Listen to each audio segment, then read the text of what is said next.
भगवान विष्णु का सपना। एक बार भगवान नारायण वैकुंठलोक में सोए हुए थे।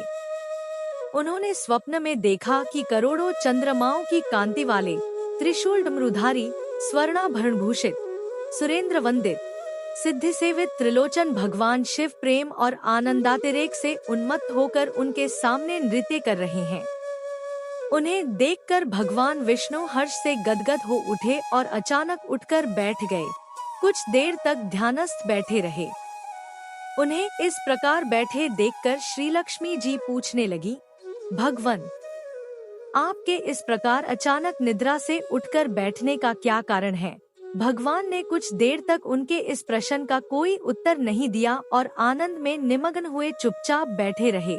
कुछ देर बाद हर्षित होते हुए बोले, देवी, मैंने अभी स्वप्न में भगवान श्री महेश्वर का दर्शन किया है।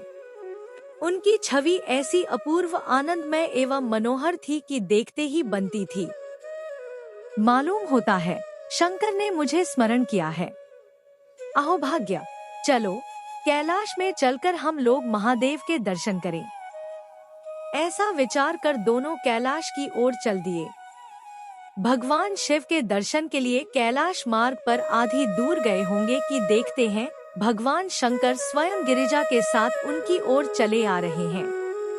अब भगवान के आनंद का तो ठिकाना ही नहीं रहा।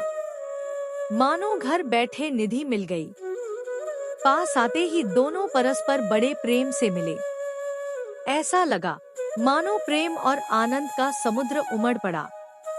एक दूसरे को देखकर दोनों के नेत्रों से आनंदाश्रु बहने लगे और शरीर पुलकायमान हो गया। दोनों ही एक दूसरे से लिपटे हुए कुछ देर मुखवत खड़े रहे। प्रश्नोत्तर होने पर मालूम हुआ कि शंकर जी को भी रात्रि में इसी प्रकार का स्वप्न हुआ कि मानो विष्णु भगवान को वे उसी रूप में देख रहे हैं जिस रूप में अब उनके सामने खड़े थे। दोनों के स्वप्न के वृत्तांत से अवगत होने के बाद दोनों एक दूसरे को अपने निवास ले जाने का आग्रह करने लगे। नारायण ने कहा कि वैकुंठ चलो और भोलेनाथ कहने लगे कि कैलाश की ओर प्रस्थान किया जाए। दोनों के आग्रह में इतना अलौकिक प्रेम था कि यह निर्णय करना कठिन हो गया कि कहाँ चला जाए। इतने में ही क्या देखते हैं कि वीणा बजाते, हरिगुण गाते नारद जी कहीं से आ निकले। बस फिर क्या था, लगे दोनों उनसे निर्णय कराने की कहाँ चला जाए। बेचारे नारद जी तो स्वयं परेशान थे उस अलौकिक मिलन को देखकर।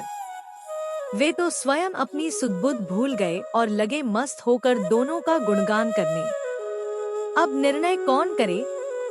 अंत में यह तय हुआ कि भगवती उमा जो कह दे वही ठीक है।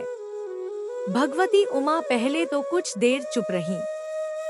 अंत में वे दोनों की ओर मुख करते हुए बोली, हे नाथ, हे नारायण, आप लोगों के निश्चल, अनन्य एवं अलौकिक प्रेम को देखकर तो यही समझ में आता है कि आपके निवास अलग अलग नहीं हैं। जो कैलाश है वही वैकुंठ है और जो वैकुंठ है वही कैलाश है। केवल नाम में ही भेद है। यही नहीं, मुझे तो ऐसा प्रतीत होता है कि आपकी आत्मा भी एक ही है, केवल शरीर देखने में दो हैं। और तो और, मुझे तो स्पष्ट लग रहा है कि आपकी भार्याएं भी एक ही हैं। जो मैं हूँ वही लक्ष्मी है और जो लक्ष्मी है वही मैं हूँ। केवल इतना ही नहीं, मेरी तो अब यह दृढ़ धारणा हो गई है कि आप लोगों में से एक के प्रति जो द्वेष करता है वह मानो दूसरे के प्रति ही करता है। एक की जो पूजा करता है वह मानो दूसरे की भी पूजा करता है। मैं तो तय समझती हूँ कि आप दोनों में जो भेद मानता है उसका चिरकाल तक घोर पतन होता है। मैं देखती हूँ कि आप मुझे इस प्रसंग में अपना मध्यस्थ बनाकर मानो मेरी प्रवंचना कर रहे हैं, मुझे असमंजस में डाल रहे हैं, मुझे भुला रहे हैं। अब मेरी यह प्रार्थना है कि आप लोग दोनों ही अपने अपने लोक को पधारिए। श्री विष्णु यह समझें कि हम शिव रूप में वैकुंठ जा रहे हैं और महेश्वर यह माने कि हम विष्णु रूप में कैलाश गमन कर रहे हैं। इस उत्तर को सुनकर दोनों परम प्रसन्न हुए और भगवती उमा की प्रशंसा करते हुए दोनों ने एक दूसरे को प्रणाम किया और अत्यंत हर्षित होकर अपने अपने लोक को प्रस्थान किया। लौटकर जब श्री विष्णु वैकुंठ पहुँचे तो श्री लक्ष्मी जी ने उनसे प्रश्न किया, हे प्रभु, आपको सबसे अधिक प्रिय कौन है? भगवान बोले, प्रिय, मेरे प्रियतम केवल श्री शंकर हैं।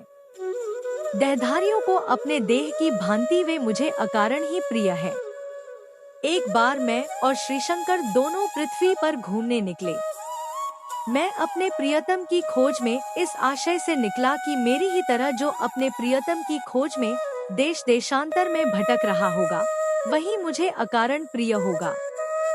थोड़ी देर के बाद मेरी श्री शंकर जी से भेंट हो गई। वास्तव में मैं ही जनार्दन हूँ और मैं ही महादेव हूँ।